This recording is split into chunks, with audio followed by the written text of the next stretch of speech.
એનો મને પૂરેપૂરો વિશ્વાસ છે। મિત્રો, દુનિયામાં અનેક પ્રકારના અર્થતંત્રના મોડેલ છે। 2 કરોડ 3 કરોડની દેશની નાની વસ્તીવાળા દેશોએ અનેક સફળ મોડેલ બનાવ્યા છે અને એની અંદર વિકાસનું પેરામીટર્સ એકમાત્ર આર્થિક વિકાસ છે। પરંતુ શું ભારત જેવા 125 કરોડથી વધુ જનસંખ્યાવાળા દેશ માટે ઉપયુક્ત મોડેલ છે? જરાય નહીં। ખાલી આર્થિક વિકાસથી દેશની પ્રગતિ ના થાય જ્યાં સુધી 130 કરોડની વસ્તીને એનું કામ, એનું સન્માન અને 130 કરોડની સુખાકારીની ચિંતા ના થાય ત્યાં સુધી કોઈ આર્થિક મોડલ ભારત જેવા દેશની અંદર સફળ ના થાય। અને એ આર્થિક મોડલનો જવાબ અગર કોઈ એક જગ્યાએ પડ્યો હોય તો સહકારિતા મૂવમેન્ટની અંદર પડ્યો છે। સહકારિતાની અંદર હું નિશ્ચિત રૂપથી માનું છું 120 વર્ષ પહેલા જ્યારે ભારતમાં સહકારિતાનું આંદોલન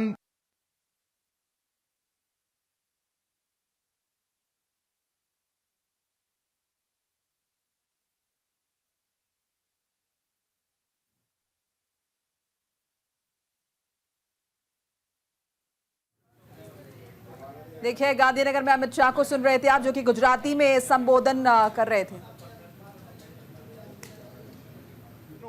પોતાની રોજગારી જોવે છે, જોડાયેલી છે। એક પણ બેને 100 રૂપિયાથી વધારે રોક્યા નથી, ખાલી 100 રૂપિયા રોક્યા છે અને 60,000 કરોડનું ટર્નઓવર આજે અમૂલ કરી એ 35 લાખ બહેનોના જીવનની અંદર ઉજાસ આપે।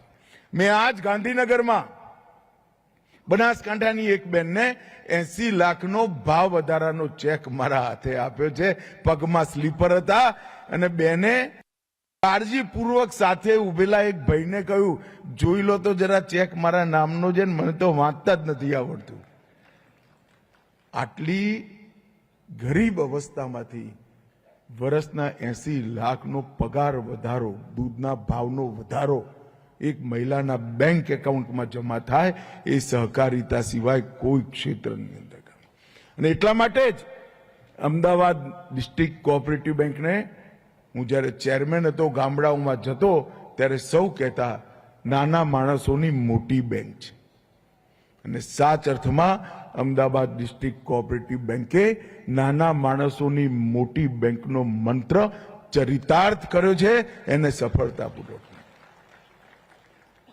જેમની જોડે મૂડી નથી, જેમની જોડે આર્થિક સંપત્તિ નથી, એ લોકો જો દેશના વિકાસની અંદર યોગદાન કરવા માંગતા હોય તો એનો રસ્તો શું?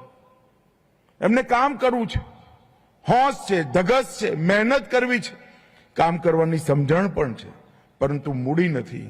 તેવા અનેક નાના નાના મૂડીવાળા લોકોને ભેગા કરી એક મોટી મૂડી બનાવી એમને કામ કરવાનું પ્લેટફોર્મ આપવું, ન કેવલ સમૃદ્ધ કરવા, સન્માનની સાથે જીવે એવી વ્યવસ્થા કરવી, એનું નામ જ સહકાર છે।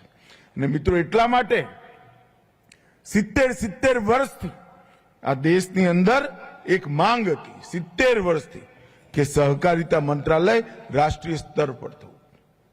70 વર્ષ સુધી આ દેશની આવડી મોટી કોઓપરેટિવ મૂવમેન્ટ, એ કોઓપરેટિવ મૂવમેન્ટને એક પ્રકારથી એક જોઈન્ટ સેક્રેટરી એગ્રીકલ્ચર ડિપાર્ટમેન્ટમાં સંભાળતા હતા।